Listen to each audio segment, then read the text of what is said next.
I'm pretty excited to be here. This is a great event because we get the opportunity to share thoughts about our industry, present and future. And this has been a transformational year for soccer in the United States for a lot of reasons. But I think one of the most important is this partnership that MLS and Apple have developed to bring a new model to develop and also deliver content to fans and elevate fan experience. And it's hard to believe that we started this road only in February of this year. MLS kicked off this 28th season, also going into the first year of a 10-year partnership with the most innovative company in the world. And MLS Season Pass is a true collaboration between Major League Soccer and Apple with the idea of putting fans first. That was the main goal for both companies. So in the middle of it, the greatest player of all time came to play here for this league and for this city, coincidentally. So I'm pretty excited because we are going to get to talk a little bit about that and follow up Xavi, which was great in explaining this new era for soccer in the U.S. I've experienced firsthand how MLS and Apple have built this model that it's, for me, it's going to be kind of a blueprint of what we're going to get in the future for delivering content, sports content to fans. And I cannot think about anyone else better than these two gentlemen that I'm going to introduce in a few seconds to talk about this change. So please help me welcome Commissioner of MLS, Don Garber, and Senior Vice President of Apple Services, wtHku.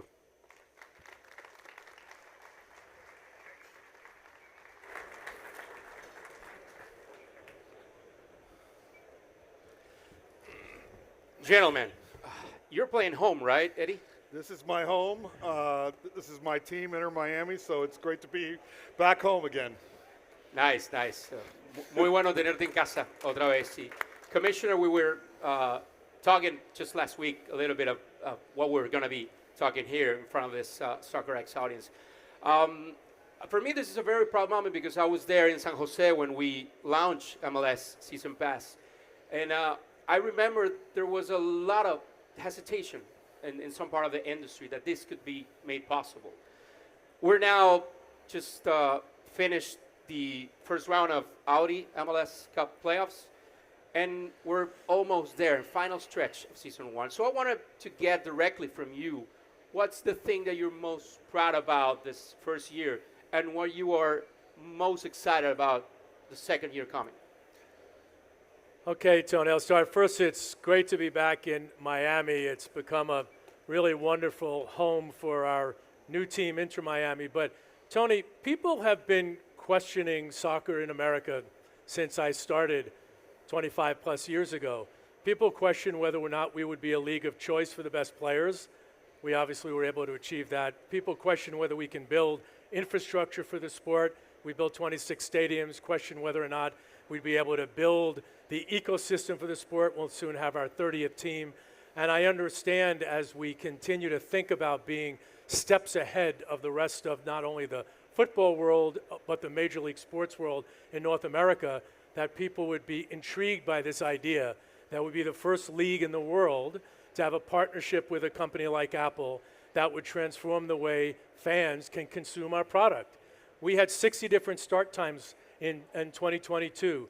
Now we have our games on Saturday night, on Wednesday night. Our attendance has exploded without Lionel Messi. As a result of that, our viewership has gone up. We have a direct relationship with our consumers. And most importantly, if anybody would have sat here a year ago and said that Major League Soccer would have a partnership with the most innovative, most technologically focused, and the largest company in the world, and as Eddie will say, turn a hardcore sports fan into a hardcore MLS fan, they'd have thought that it was impossible. And here we are today, almost done with the first season of MLS Season Pass, this great partnership, and it's been fantastic.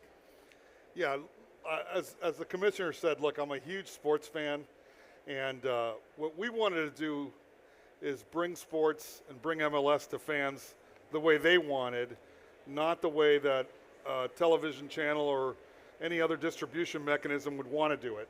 So for example, we had all the games starting at pretty much at 7:30. That let us do things like MLS 360, where we could go around multiple games. We did multi-view, so you could see more than one game at a time very, very easily on your Apple TV or your iPad.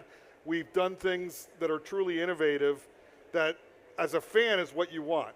To be able to watch games, get highlights, be able to see penalty kicks in picture-in-picture.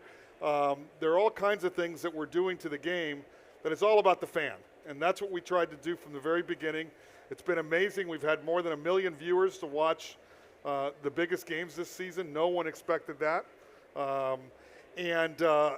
We think the growth of soccer, you know, I was one of those that the commissioner was talking about. I lived in Miami 40 years ago, and it's always been soccer is just around the corner. It's not around the corner now. It's here. Yeah. It's now. And when everyone in the world now knows about MLS, everyone knows about Inter Miami, thanks to Messi and the work that the league is doing, and we couldn't be more excited about it. No blackouts. You buy a season pass anywhere in the world, you can watch the game. I travel to Mexico a lot. You're in Mexico, I can watch all the games. Doesn't matter that I bought it in the U.S. You can't do that in any sport today. Any league, any sport. Making it all about the fan, about the fan, about the fan. And to that point, I know of a lot of players that are like just thrilled that their families are being able to watch every game at every time. So you were talking about becoming more of a MLS fan during the season. What surprised you during this first season about the league, about the games? Yeah, I think there's the quality of play of the players that are now in MLS, I think it's been a substantial upgrade over the years. And ultimately, you want to have the best players. If you want to have the best league, you need to have the best players. And that's something that I think all the MLS teams, and so when I looked at the competitiveness of the games, it's been amazing. I will tell you, I think the funnest and the best time I had was watching Leagues Cup. Yeah, that was something else. It was something else around it. There was a time I remember getting home on a Tuesday, and there were 4 games going on. I had multi-view on. So I had all 4 games watched. All 4 games were between 70 and 80 minutes. All the games were tied. And you're sitting there looking at each one, and the competitiveness of the league right now is off the charts and just keeps getting better and better. And so the games are just really exciting. And then I went to Duke. I'm a huge Duke basketball fan. When you go to an MLS game, it's the closest thing. I've never seen anything like it other than college sports.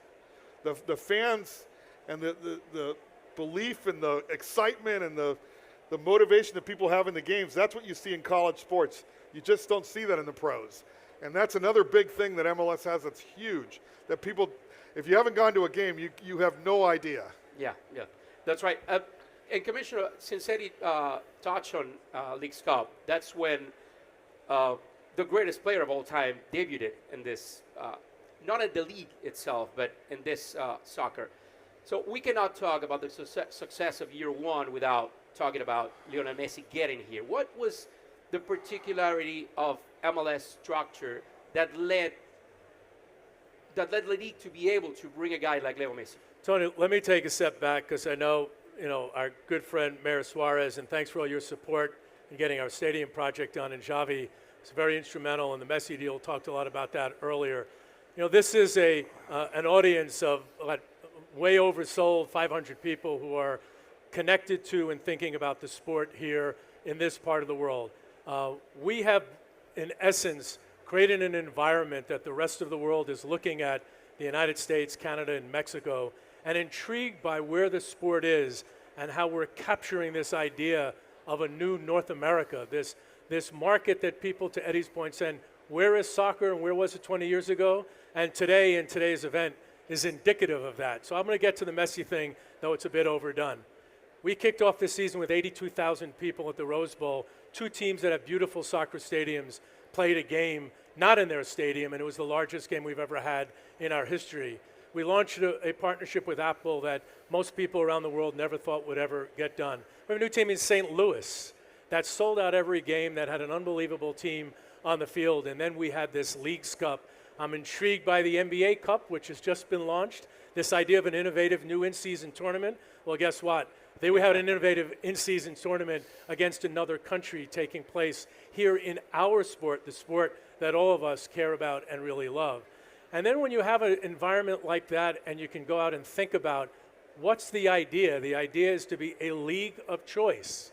We want the rest of the world to think about this market in the road to Copa America, the Club World Cup in 25 and the World Cup in 26, that this is the epicenter of the sport. And in order to do that, you've got to get the best players in the world to start saying, I want to play here. So this idea that Jorge and Jose Mas and Xavi, Apple and Adidas could be, along with the league, convince the best player in our lifetime, if not the history of the sport, to not only play here, but thrive here and succeed here and be happy here, is indicative as to where the sport is and what the opportunity is for all of us that are involved in building this game in the years going forward. And that's going to reap benefit to media partners like Apple, to our fans that are growing around the world. The fact that a Messi fan can, whether they're in Buenos Aires, whether they're in Europe, or they're in Mexico, or they're in Miami, can watch a game with a press of a button, is part of what I think the future of our sport and ultimately our league is going to be. So we couldn't be happier with Leo. The structure of being able to partner with him with our club, partner with them with our Apple partnership, is indicative of the fact that we are going to have no boundaries to what it is that we're going to think about in terms of where the sport can be, and look to partner with everybody. That could be FIFA, that could be CONMEBOL, that could be media partners like Apple, and it can be anybody out here who's thinking about what can the future of the sport be, because our league and our structure is going to empower all of that. Well, one thing about this, so we spent a lot of money and time trying to create drama for TV+, scripted drama. The best thing, Messi, and what sports does, it is the greatest drama in the world. It's unscripted. You don't know what's going to happen. And if we had written the drama of Messi coming to MLS and we put it on TV, no one would have believed it, because it was so good and so much better than you could have even imagined. And so the fact that he can, get the kick with the last play of the game and win on his first game, to everything that transpired, it was just amazing to watch. And it's an incredible feat that is what's amazing about sports, and why we're so excited about what the future holds. Tony, I'm just going to interrupt you a second. We have two players that are playing in Copa America for Argentina, playing in our league. Think about the unexpected. Yep. And think about there are a handful of players that are in the pool for the Argentinian national team. And that idea of how we could power all of that for all of us, not just our 30 teams, but for the women's game and what that's going to mean for them.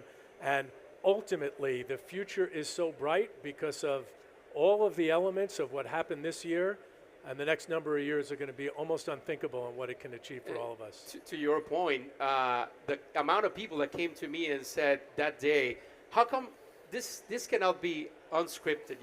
That final play, that free kick, and I was there. We were there in the stadium. It was simply awesome.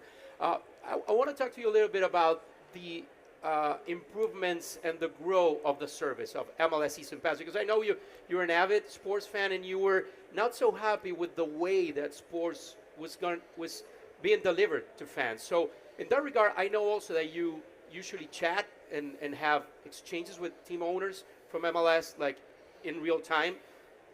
Have you been able to implement any changes on the services through those feedbacks? Oh, absolutely. One of the great things that we've done is we have a partnership in this.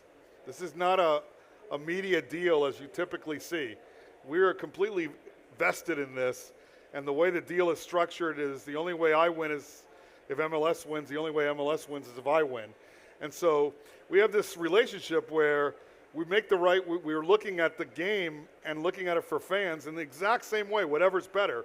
So a lot of owners have my cell phone number, and they're texting me during the game or saying, hey, why don't you do this or why don't you do that? For example, on MLS 360, we were putting too many graphics on the bottom, and I agreed with them, and we can make the change in real time. There's no discussions, there's no negotiations that have to happen, because you have a common interest here that's completely aligned. And so it's incredibly fun to do. And so you come up with any idea, we can try it out. We were trying to decide how many games to put in front of the paywall, how many games to put behind the paywall. We can make all of these changes in real time. And Tony, just another yes. point. the Apple ecosystem, having MLS News up on Apple News. on Apple News, having Apple Maps have not only all of our stadiums, but things in and around it and tying local sponsors into that. All of the value of the Apple ecosystem was a big part of this in our early discussions with Eddie. So talk a little bit about that. Yeah, no, and we're just getting started. Obviously, we did this, look, the thing I'm most proud of, if you look at the quality of the production and what you were doing, it's as good as any NFL game. That's the quality of it. It's the best there is in sports when you're watching this on television or on any of your devices or anything else. And that's something we wanted to do. And if you want to be the best, then the production and everything else needs to be the best, not just the players. And so part of that was everything that we have in our ecosystem, whether it's Apple News, whether it's podcasts. We've got a great podcast on MLS that happens every single week, whether it's the stadiums. And so we did the stadiums and all the bars, and we did these watch parties all around. As I said, whether you're watching, no matter where you are in the world, whatever device you are in the world, whether you're on a PlayStation, a Roku, any of the Apple devices, any way you want to watch, you can watch MLS now anywhere in the world. 3 languages also. We do it in Spanish, we do it in English, and we do it in French. And you can switch very easily between them. You also have this, I think this MLS 360 is awesome for fans too, because you get to go around all the best games. And people are loving that as well. It's something that's never been done. And I'm going to just add something. By the way, and you can't do that. The reason why MLS 360 is never done is because you have to have all the rights, and you can't and you have to have them globally if you want everybody to do that. And so that's one of the opportunities when you're thinking about it from a fan point of view. I have this problem with every sport that I love to watch. I can't do that. Yeah, that's I would say that's one of the great achievements. I need to ask you both, and I'm going to start with you, Commissioner, about 2026. And Xavi made a great point of what's coming to the U.S. in terms of international soccer, but nothing's bigger than the World Cup, and that's right around the corner. So I know the significance that 1994 had for the inception of the league and the growth of the league. So how can Apple and MLS capitalize on what's going to be the largest World Cup so far in history? I'm going to start with, for all of us who run businesses, it's almost impossible to have a forecast 4 years out, 3 years out, 2 years out, know exactly what is going to happen in a moment of time. And that's what we in the soccer world and MLS have with the World Cup in 2026. I've said this to the leaders of FIFA, and I know Romi's going to be talking here later this morning. It's going to be bigger than most people expect. This is a soccer nation. We're going to have most of those stadiums being owned and MLS markets, many of them own stadiums owned by MLS team owners. All of the activity and energy of the world of football is going to be turning their eyes to this continent and delivering the best sporting event in the world in ways that everybody that's part of the ecosystem is going to capitalize on. And all of us are thinking about how could our teams be involved? What could we do to build our fan energy around that? What could we do with data sharing, data management, and data understanding? What can we do in the communities, working with the host teams and our host cities and our respective teams? How can we have a legacy that's not dependent on others, but have a legacy that is even bigger than the legacy was for the sport in 1994? And all the research we've done on the last 4 or 5 World Cups, there's always a boost in the pro leagues after a World Cup takes place. But this has to be more than that. This needs to be changing the way people think about our sport with the biggest sporting event in the world and having years to be able to work on those plans. Yeah, 2024. The best thing we can do is have a great season in 2024 to get to where we want to be in 2026. And one of the best things you want for the World Cup is MLS players playing in the World Cup. Yep. And we already had that last World Cup, and we're going to have more of them this upcoming one, I believe. But the best momentum here is the momentum we've already started, so that what you don't have is you have this demand of the World Cup and then it falls down. It's not going to be. We're going to be rising up as we are already. If you look at the numbers of viewerships, we will be one of the biggest sports in America is being watched today in a very short amount of time. And so the perspective for this is about all the growth that we have in 24 and 25 leading to the World Cup, then having a lot of players there, and then just, again, building even more up. Getting to the broader picture, over the course of the initial 10 years of this partnership, what does look like success for MLS and Apple? You know, I'm going to throw to Eddie because we talk about this all the time. Eddie, talk about your view on where the sports landscape is, and then we can bring it back to how that works for us in our deal. But I don't think you could look at the impact on Major League Soccer and what our expectations are until you have somebody who's an expert in the field talking about where he thinks the sports media landscape going. Yeah, the United States of America is the biggest country in the world, the most economic country in the world. So when I looked at soccer, I'm like, people think it's crazy, but why wouldn't we have the best soccer league in the world? Why wouldn't the best players want to play here? And so when I look at the 10 years, in my mind, we got into this because we thought that together we could build the best soccer league in the world. That's the goal. That's the objective. You know, we're trying to be the best. Otherwise, why do it? And it's always crazy at the beginning because obviously right now there's Premier Leagues and the La Liga and Serie A and all of that standpoint around all these different leagues. But you're starting to see this. Messi wanting to come play here says a whole lot. And there's a lot of players that are going to want to come play here and be part of this growth and this opportunity. And so when I go out and look at it 10 years, the way we're going to measure it is, are we going to be one of the best leagues in the world? That's success. That's what we need to be striving for. And Tony, that shared vision is what MLS's mission is. You know, to be a league of choice for fans, for partners, ultimately be one of the top soccer leagues in the world and one of the influential major leagues in North America. I believe we're getting close to that now. So what will the next 10 years look like? It's going to be getting all of the teams we have in the league, soon 30, that are going to be deeply embedded in their community and very relevant, building broader fan bases. We had over 10 million fans, ticket buyers this year. That's going to continue to grow. We're over 90% capacity in our stadiums. How do we translate that fan interest that's very focused on attending games and a unique fan experience into a global media product so that we are not just a player in the global sport, but we become more of a global league? That means having a different player pool. It means thinking about our media environment outside of just what is local and thinking about local being very different about that. Could we have more than 30 teams and have a different competition structure in 10 years? Perhaps. I mean, the world, we should never say never to any opportunity of what the future, 10 years from now, is a lifetime away. Growing and doubling our fan base is our goal by 2027. So if that's 2027, what's it going to look like in 2034? Ultimately, it's bigger, more, better, more value for all of our stakeholders. Another great point is, think of 10 years. Every 8-year-old to 16-year-old today, when I was a kid, you played Little League. Today, whether you're a boy or a girl, you play soccer. So all of these kids that are growing up today in the U.S. playing soccer, we want them to, again, go play and strive to be in the MLS and have the best athletes in the world go play in the MLS. And those kids are going to become incredible fans of these teams that are in their markets. And Tony, I know you got to wrap up. That pyramid, which all of us in our world think about every day, there's a fan pyramid. How do you get somebody who grows up with a ball and shares that experience with their family as a participant? And how do you connect them to a local team, whether it's an MLS team or an NWSL team?